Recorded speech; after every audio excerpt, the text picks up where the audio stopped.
Hey folks, good morning. Top of the morning to ya, eh?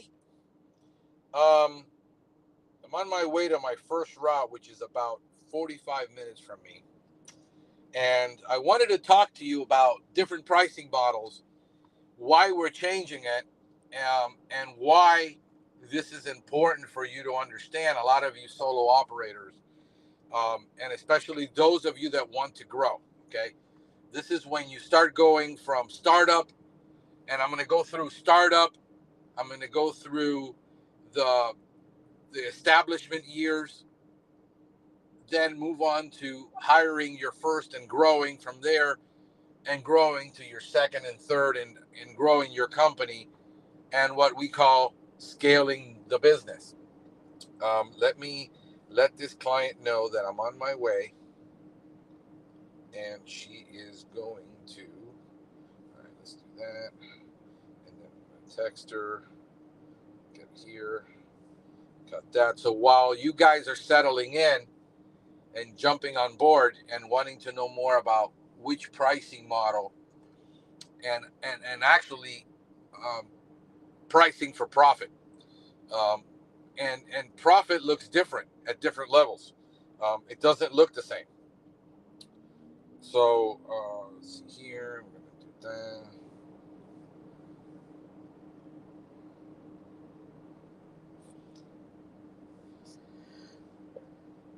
that. Good morning. I'm on my way. My ETA is about 45 minutes.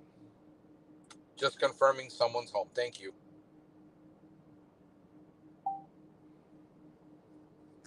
All right, so we're on our way. Let me put my map. Ta-da, ta-da, ta-da, ta-da. Let's see, can I do this and hang it, turn it so that way I can still see it? But nah, I can do it this way. I know where I'm going. I've been to this client's house many times. So to give you a little bit of background on pricing strategies, and I hope you all can hear me. Let me go here. No, that's not it. I go to there.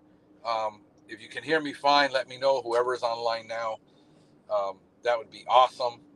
I don't know where. Let me see here. Where? Let's go to. Let's go to only become a pesky podcast. Okay, I can read only. I can't. YouTube.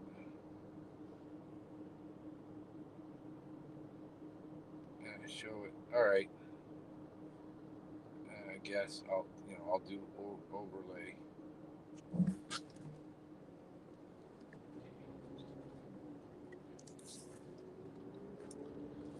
So when I decided to, I was always on super premium pricing. I've always been super premium pricing. I've been in a lot of industries where super premium pricing was it.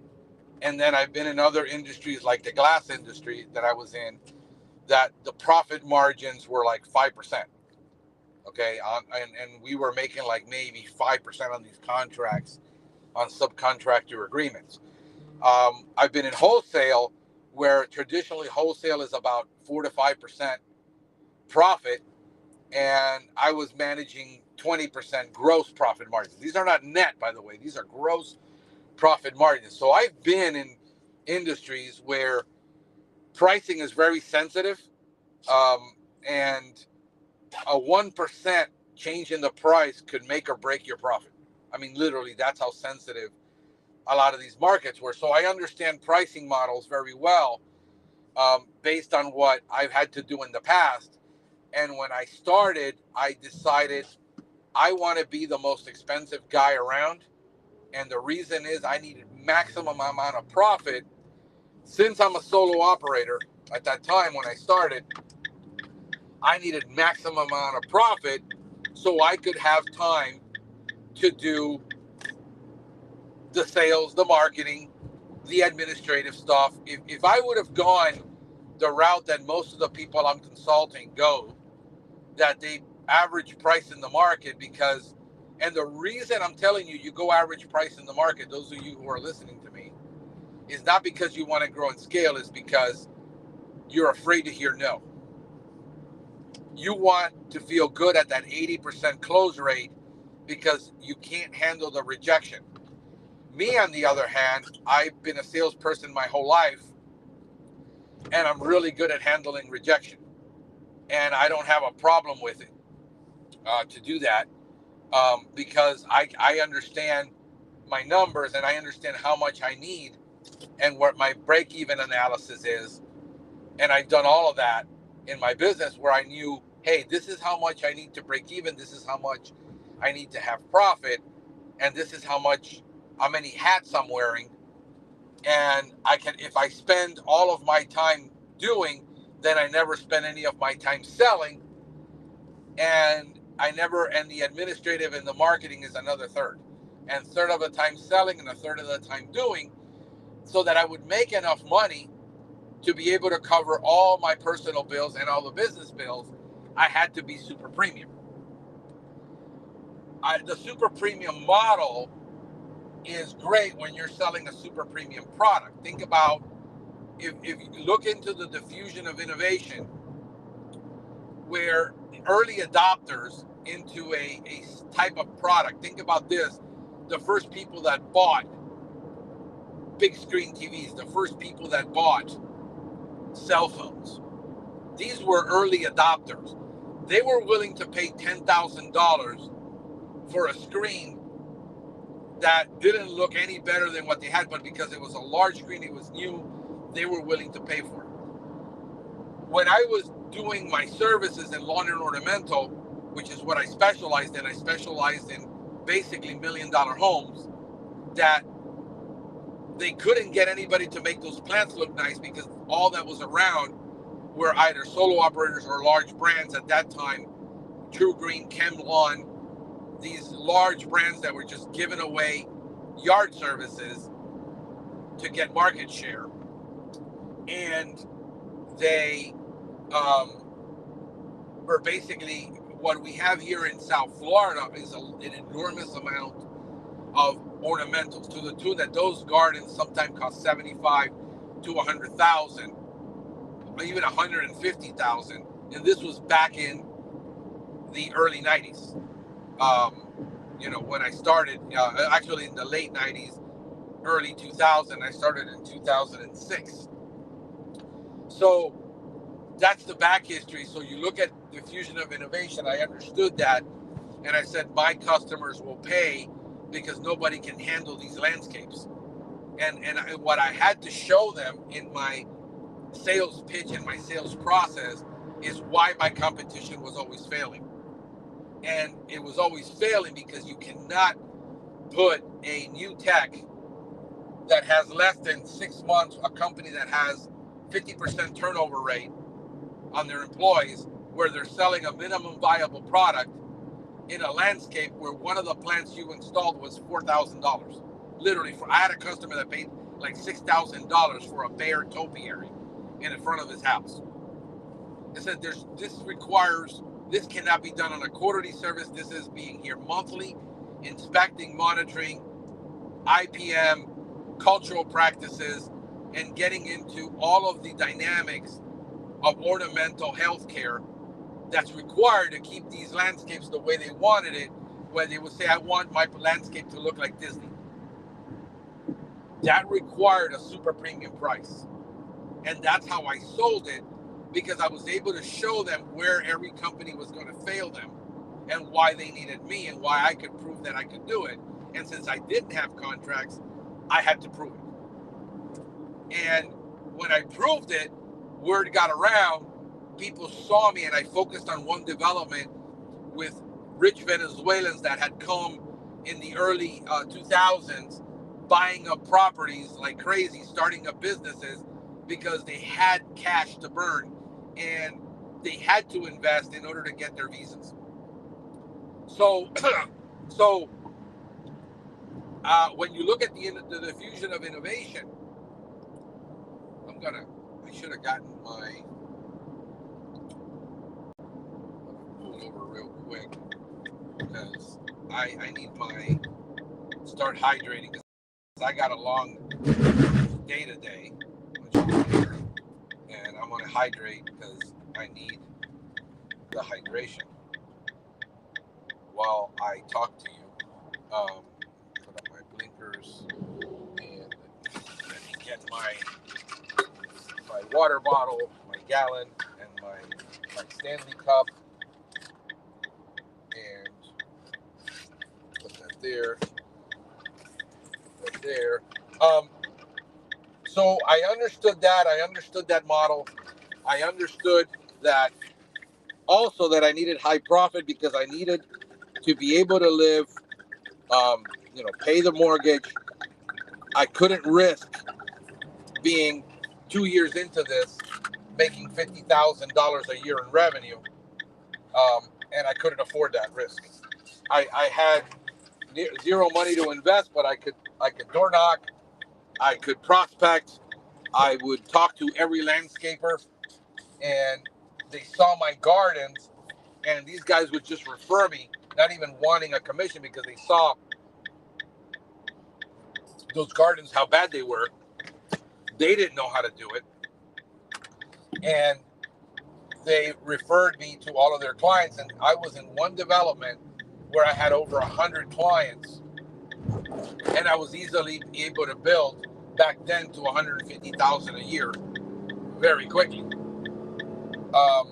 because of that. Since I had a high price, okay, there you go. Since I had a high price, I was also very high profit, and then I decided to rebrand when I was going to rebrand to my current company, Nature Pest. In 2013, I made the decision. In 2014, I launched it. Basically, it was an eco-friendly brand. And the way we positioned it, it was a lifestyle brand, luxury product, again, for vegans, yoga people that had a lifestyle, and we had to appeal to the lifestyle. But I looked at what, companies like Tesla did. Tesla started out with a very expensive product to get all of the rich people to buy it, so then they can come out with a least expensive product. And in order for you to grow and scale your business, you can't scale it at a super premium price. You can't be 3x the market and scale a business. You can be 20, 30% above on a luxury brand like this, because in the eyes of the consumer, pest control is a commodity. Pest control has always been a commodity. Pest control will always be a commodity in the eyes of the consumer.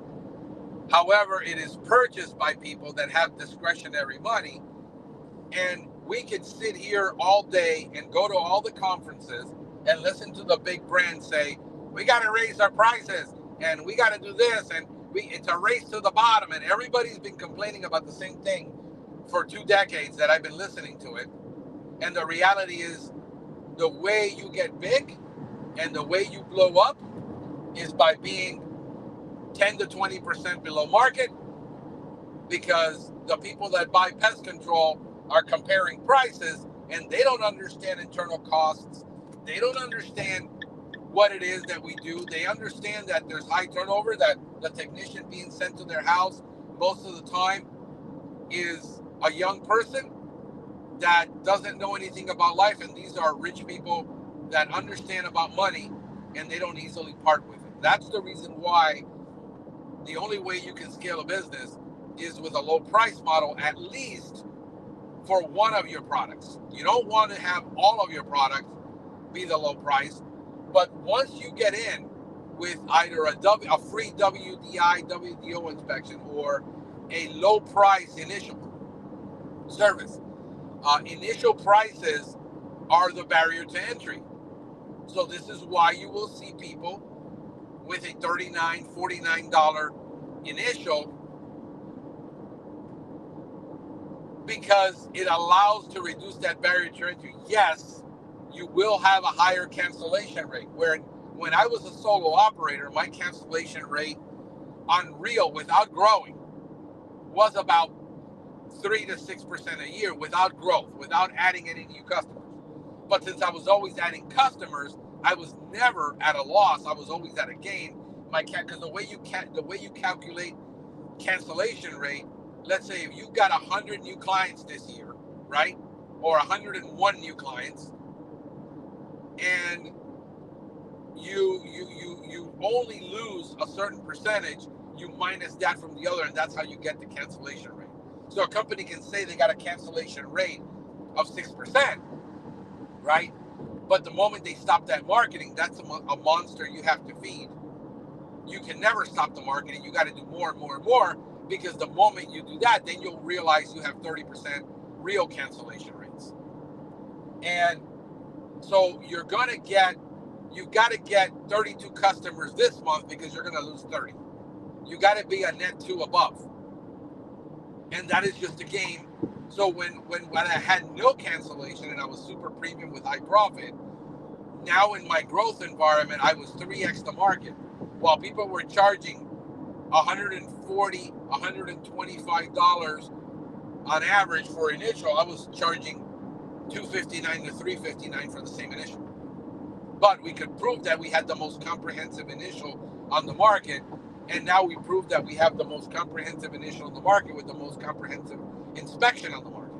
And we sell that as the value for the client to get a real inspection on everything, and we inspect that whole home, whatever is visible, to see signs of anything, because what I'm looking for is what I can upsell on to that customer. So let's say that 20% of the customers I can upsell either a rodent station service, a weed control, or a mosquito service. That will give me a huge jump in margin that makes up for the loss of me cutting my price to market. So what we're going to do is we're going to be like $9 to $10 above the average in the market, because since we do have a premium brand, people do expect to pay more. What they expect is to pay a lot more, and then they pleasantly surprised that, hey, it's not that much more than I thought. That's going to give us our growth now to be able to grow. So now we're still above the average market. We're just not 2x market like we used to be, because you can't grow with that model. So we're not going to do WDO inspections. For me, at this point in my life, I don't have the experience in WDO inspections under my belt, which I will as I do more inspections and I find things and I document without reporting it, because we don't charge for it, we don't do it. We're not doing real estate transactions. But as I get better with my inspections, based on what I already know about construction, what I know about pest biology, but you still got to get good at the inspections. As I do that, then we can say, hey, we can do WDI inspections, $99, $199. Why? Because we're always going to find something that we put in our proposal to the buyer and say, by the way, here is a pest control agreement. We found roaches. We found this on a separate report that we submit to that client, and we submit to them a full report on the other things that we find that are pest related, exclusion that's needed, termite problems, this, that, and the other. So the model makes sense when you drop your price, because think about this, folks, I'm going all the way back to pagers. All right. Pagers used to be $69 to buy, $99 to buy. Believe it or not. For those of you who are young, and what's a pager? It's called a beeper. And the only people that had beepers were drug traffickers and narcs. All right. I had a beeper when I was 17, 16. I was always hustling, and I had a beeper. And you could buy a used one for $29. Cell phones started to come into the market. A cell phone was $2,000, $3,000 for a big brick, and your bill was like $2,000 a month. Only narcs and super rich people could afford it. As the technology advanced, we got to free cell phones. That's how you sold contracts, is to offer a free cell phone. When AT&T and all the large carriers decided they were no longer going to give free phones for contracts. What they found is that their sales plummeted. So what they did is they did the next best thing. They said, we'll finance it and you'll pay off the phone, but we'll finance it. And then their sales went back up because people will finance anything. Okay? As long as they can finance it, they're going to buy it. And I learned that, 25 years ago when I was selling home improvements, that all we had to do to sell home improvements was financing. Here, actually, 874, 826, and that's what people did. When I remember buying the first dish, I paid $699 for that dish, and a year later, Dish was giving it away with a 2-year contract. Cell phones, anything that you remove the barrier to entry to purchase, you're going to get. So this is why you understand how people can afford to do $49 initials. It's very easy. When you're looking, the initial cost is peanuts when you look at the marketing cost. When you're paying $150, $125 to $150 on a CAC, when you add the commission, okay? When you add the commission, you add the vehicle that the sales rep is going to that house in, the gas, mileage. It's the same cost as a fleet, right? Now add the advertising lead cost, and it's about $125 to $150, plus the commission on 1-year contract. You're talking $250 CAC to acquire that client. What the companies that grow understand is that they're looking at the LV, the lifetime value of the client. And not only the lifetime value of the client for that maintenance program, which is nothing, it's a loss leader, for the 20% that they can sell stations in the ground to, the 20% they can sell a lawn service to, the 20% that they can upsell anything to. This is why it's extremely profitable to do that and why they can do it. And I'm at the point where if I want to grow, and I want to grow by 50% this year or next year, then I got to lower my prices. I got to be on the road a little longer so I can get the route full. And then what I do is I hire another tech, put him on a maintenance route, and I keep doing that. I keep doing initials, inspections, upsells, until I can have 5 technicians and then hire a salesperson that's what they do. They go in.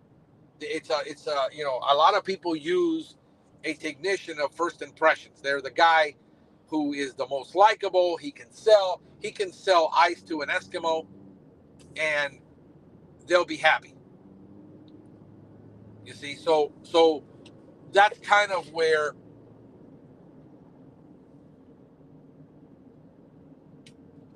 you can grow, because if you get $150, let's say, and you got a $250, it's going to be about 3 months, 90 days of that contract before your sales starts to come in, your profit.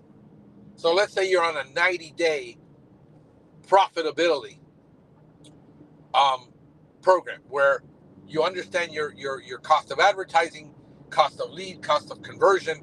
The problem with the solo operators is that they don't calculate any of this. They don't know how to do it.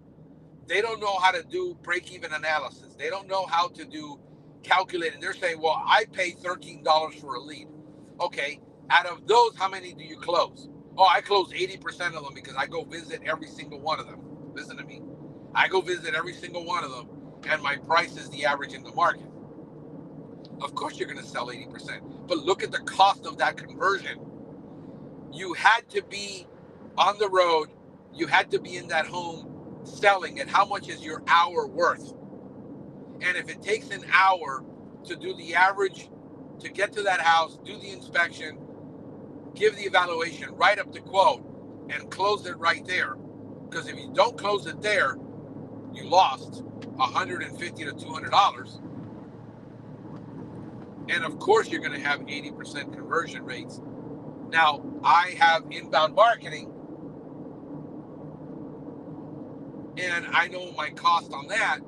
Now, let's say I can decide to sell it 10%, 8% above market, or 8 to 9% below market on average. So if the average price is 150, I can go to 100 and close more deals at 149.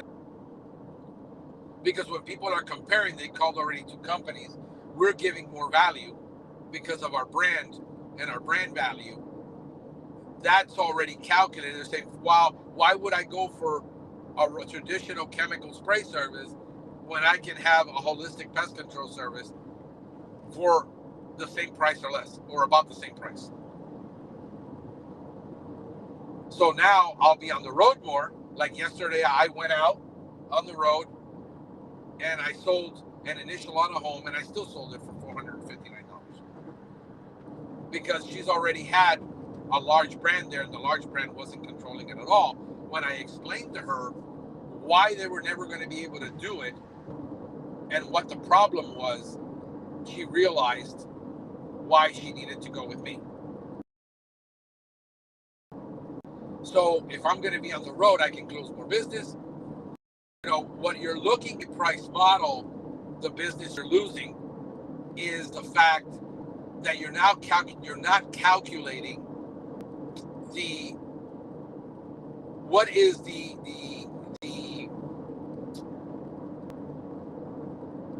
potential loss of revenue long term that you're losing, the opportunity cost, because a missed opportunity has a cost. What did you miss in future opportunity of selling more services by not selling that service to that house?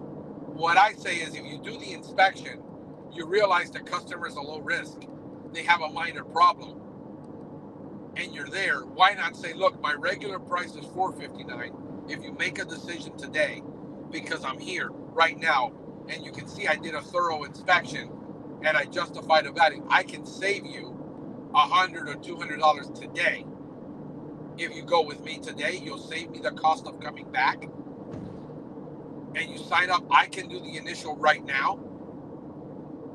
And any follow-up that happens within the next 30 days, we can get it done for you. And I turn that over immediately to my maintenance staff. See, the opportunity that you're losing, not the opportunities I've lost, but because I had, a bird in hand is better than two in the bush. The problem is you don't know the opportunity cost of the two in the bush. Okay? So we have to, I understand all of this, and some of you already understand this, you know this, and the way you get to the PCT 100 is to play that game. If you want to scale your company and you want to grow your company, this is not for everybody. This is not anybody can do it. Not everybody can stomach this. Not everybody can take the debt that you're going to have to take on to make it happen. The stress that you're going to have to take on to make it happen. But if you want to scale your company, you want to grow your company, you're going to have to lower your prices. It's just a reality of the game. Once you understand how the game is played, you can decide, do I want to play that game? Do I want to play this game? Which game do I want to play? Which game am I comfortable in? But understand that you can only produce X. I know guys producing 250, 300,000, and they're young. They're in their 30s, mid 40s. Once you get to your mid 50s and try to play that game, you better find a technician really quick to do the work. The other model, that is the Walmart model, and look, here is what Walmart and Amazon did. It was the lowest price, but it had to be on volume. The problem that you have with a lot is you got to have a super simple system. You have to have you got to have EOS in place, or some type of BOS, a business operating system, where you understand all of your costs, you understand all of your KPIs, you understand every single aspect of running that business, and now you're going to add more stress to it, and your business is going to break in some areas. It's either going to break in answering the phones, it's going to break in the service times, it's going to break in the response time, it's going to break somewhere, and you have to absorb that stress. I'm at the point where I have to do it. I have no choice but to grow.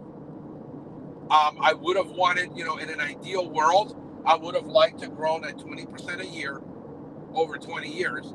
But the reality is, in this market that I'm in, everybody has a different market. That's not realistic. That's my ideal. That's my idealistic self-talking. But I know that's not the reality. I've always known that's not the reality. You see? And because that's not the reality, I now got to face the reality of what it is that I have to do in order to make this happen. But I'm in a better place because I have an admin that can answer just about every call.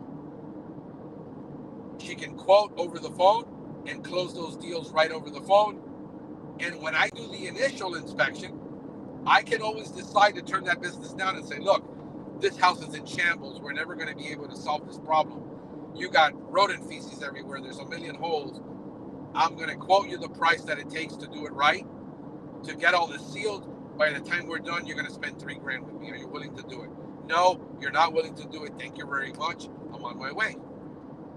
On the ones that have a problem where we might get a call back in 30 days, we take it on and we take that call back initially, because I know that once we get that problem solved for them, it's purely a maintenance issue. And we know that we 96, 97% of the time in the summer, our callback rates are only about 3%. Max 4% if we're getting real bad weather. Now, why 4%? Because we're in the only subtropical region of the country where we have monsoon type weather, okay, where we have rainforest conditions. Else in the country has, not even North Florida or Central Florida has no callbacks. Even though we use the same protocols that everybody's using, our callback rates are going to be higher. They're not going to be 1%. The only way they can be 1% if all of your customers are monthly. So when I talk to people and I analyze what percentage of their business is monthly, some of these guys are monthly, are at a 1% game, and there's virtually no callbacks in the winter. But they're selling that monthly service, going there monthly for $450, $500 a year, when they could be going for the same amount bi-monthly, have only double. You're going to double or triple the callback rates, but it's minor. It's still manageable. So when you understand your callback rates are going to go up, your cancel rates are going to go up, you got to now just be happy and understand that I'm going to be happy with 70% retention. And we just got to keep cranking up the marketing, because once you decide to grow, that's a machine that you're going to 934. That's a machine that you're going to have to feed. You have no choice. Okay? And you got to have now the marketing budgets, or at least the marketing in place, or whatever it is, whether you're doing BNI, whether you're doing, you're contacting, you're pounding phone, you're knocking on doors, it doesn't matter. Understand that you got to double up on that now to make it happen, and you got to invest. A growing company needs to invest 20 to 25% in marketing in order to be able to grow, and a lot of people can't stomach that. But guys, I'm giving you the entire playbook, what you have to do. And what happens is, when I start talking these numbers, I lost 95% of my audience. They said, I'm never going to be able to do that. I don't want to do that. I couldn't stomach that. This is why only 1% of the companies ever grow. This is why, because the game is fixed. Understand that you can't change the game. You can't change the field. You got to decide whether you can play that game or not. And when you can play that game, then you win. But if you can't play, you can't take, you know, a linebacker sideswiping you at 350 pounds. You're not cut out to do it. And the DNA has to be there. The risk tolerance has to be there. The willingness to take the hits, the pain has to be there. So that's the strategy. Now you could go to you want to grow even faster, go to a $0 or a $1, let's say, sign-on fee. And I've thought about that model before, because that will give me the fastest growth. But I have to have a technician in place already to be able to handle that growth, because again, what's going to break? What's going to break is the fact that the calls are going to go through the roof. The call is going to go through the roof. The amount of initials are going to go through the roof. And do I have a technician in place that can handle at least basic initials? And the way I set up my system is that I only get involved in 1% of the transactions. That's going to require me now to be involved in way more. Because understand, when you're still at a 1%, but if you double it, triple it, quadruple it, 1% of 100 is different than 1% of 1,000. And do we have the bandwidth in the company? Do we have the foundation to handle that kind of growth? No. So what I do is I'll bring it down from 459, 359 to 259 to 159 pricing to 59. You see, and there, as I grow, my pricing gets lower because our efficiency. What happens with growth, folks, is that you also increase your efficiency. If you increase your route density and you increase your efficiency, how do you get route density? The way you get route density is you go through a neighborhood, offer $0 initial, or a $59 initial, or $49 initial, and $49 a month, and service it quarterly. And that's how you knock on doors, and that's how you get a high close ratio. That's how you get 3 to 4 or 5, 600 clients in a year. And yes, you're going to have a 50% cancel rate, because what happens is, can your service and your quality stay up there? You see, and that's always the balance. So that also happens with labor. If you're having a 50% profit margin, your chances are your quality, 45% your quality is super good, right? No complaints, no problems. Nobody's leaving gates open. Nobody is letting the dog out. Nobody's doing stupid stuff. You go to a 50%, you're good.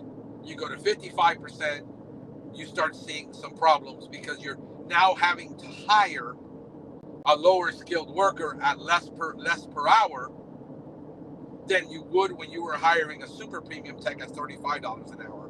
Now you're hiring at 18%, 14% wages of labor.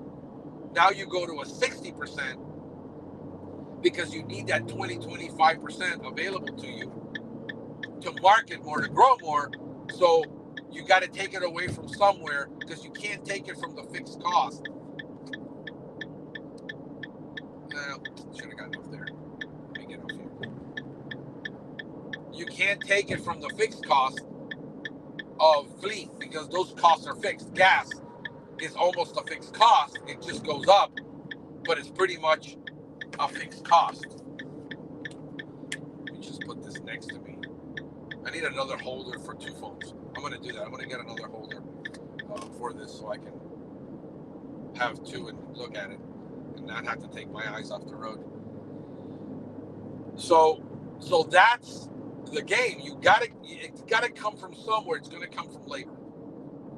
The cost that you need to do the marketing is going to come from labor, or it has to come from labor initially, so that you can afford to sign on all those clients. Then once you have the route density and you have the efficiency, then you can raise the wages based on efficiency, because now you have more efficiency.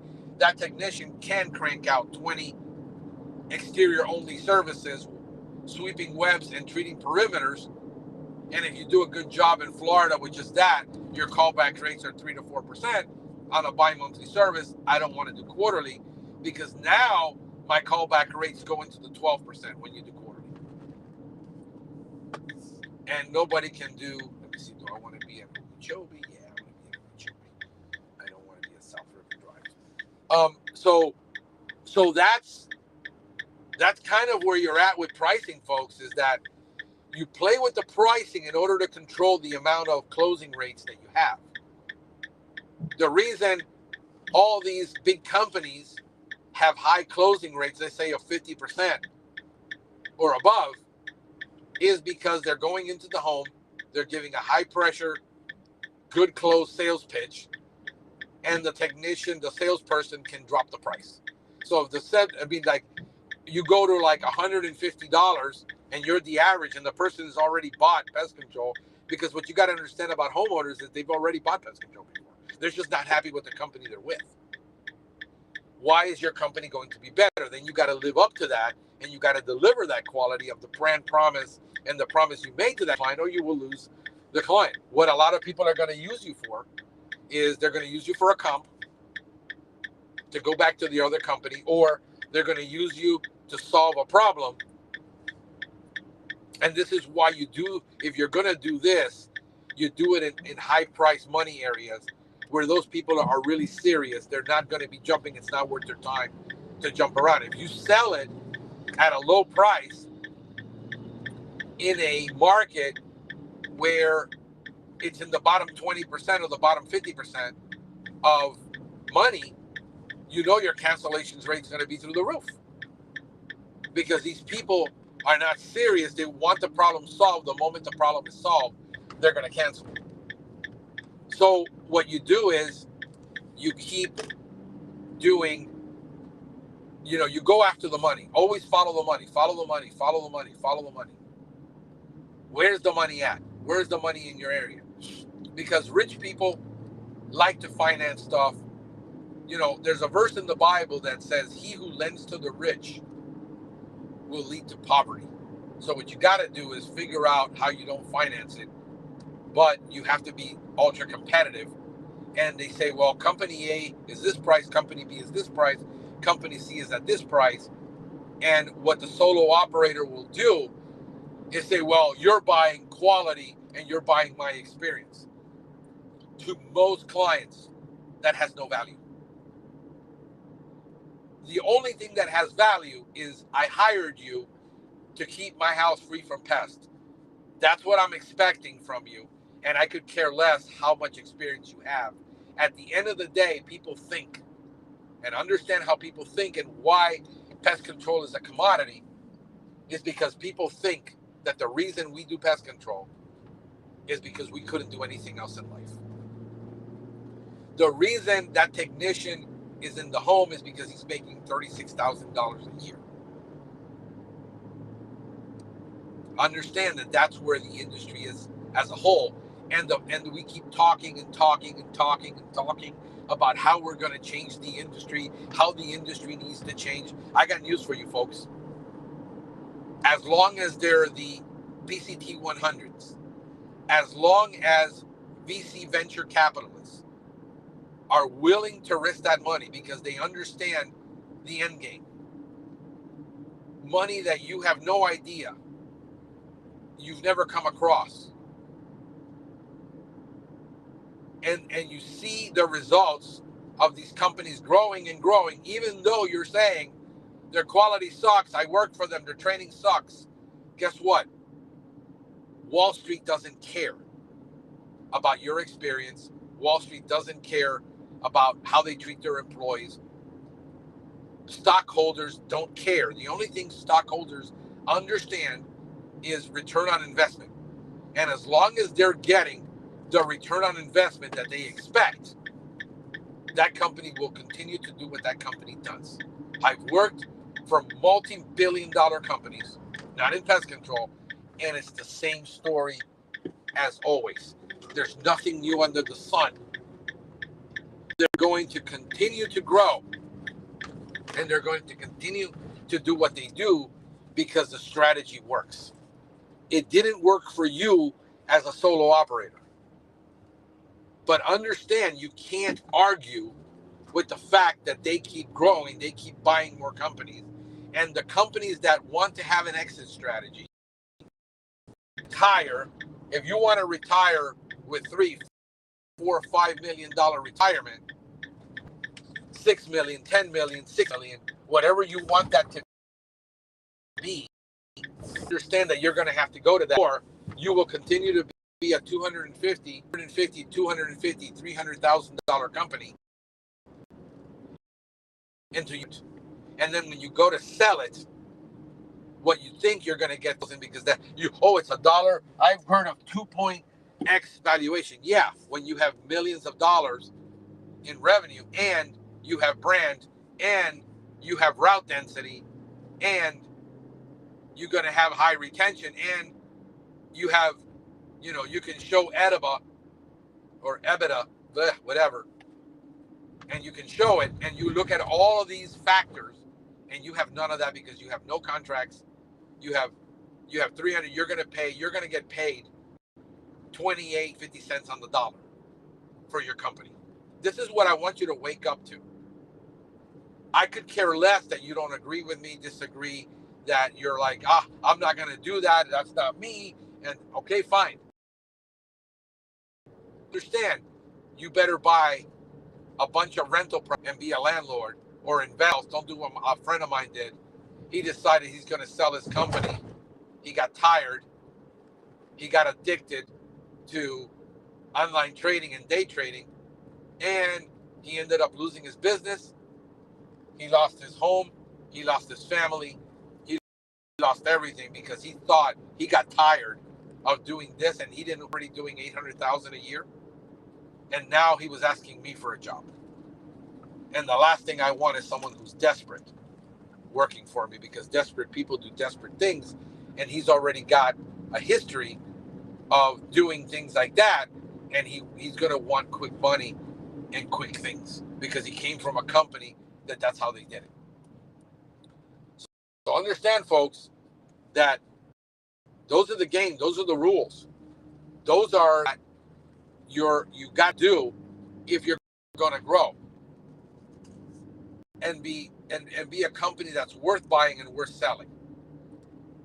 The average guy in the industry is doing okay, but he's not making what everybody is talking about on social media. He's not making that. Okay? He's not doing as well as the guy who's posting. Nobody's doing as well as everyone thinks they're doing. I'm at my stop.